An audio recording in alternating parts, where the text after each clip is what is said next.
आणि जे कोणी त्याच्यात गुन्हेगार असेल त्याला ही कठोर कठोर शिक्षा झाली पाहिजे। जव्हारमध्ये विद्यार्थी जंगलात लपून बसले। शिक्षकाच्या मारहाणीला घाबरून जंगलात त्यांनी दिवस काढला। जव्हारच्या जांभूळ माता येथील शिक्षक लोकनाथ जाधव यांनी शुक्रवारी काही विद्यार्थ्यांना 2 किलोमीटर लांब असलेल्या झऱ्यावर पाणी आणण्यासाठी पाठवलं। मात्र पाणी घेऊन शाळेत परतणाऱ्या विद्यार्थ्यांना उशीर झाल्याने या शिक्षकांनी 4 ते 5 विद्यार्थ्यांना बेदम मारहाण केली। ही मारहाण होत असताना काही विद्यार्थ्यांनी पाहिलं आणि या विद्यार्थ्यांनी शाळेत न जाता दिवस जंगलात लपून काढला। हा सर्व धक्कादायक प्रकार समोर आल्यानंतर मारहाण करणाऱ्या शिक्षकाविरोधात कारवाई करण्याची मागणी पालकांकडून केली जाते। या संदर्भात अधिक माहिती घेऊयात आमचे प्रतिनिधी विनायक पवार यांच्याकडून। विनायक, शिक्षकाला घाबरत हे विद्यार्थी दिवसभर जंगलात लपून बसले, काय नेमका प्रकार?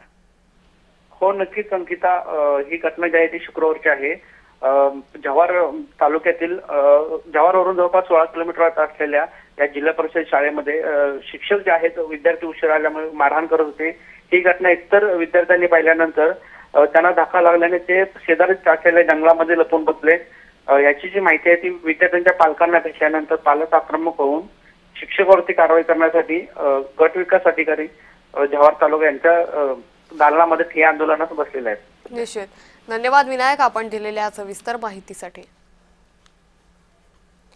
वसईतील 13 वर्षीय विद्यार्थिनी मृत्यू प्रकरणी मुंबई उच्च न्यायालयात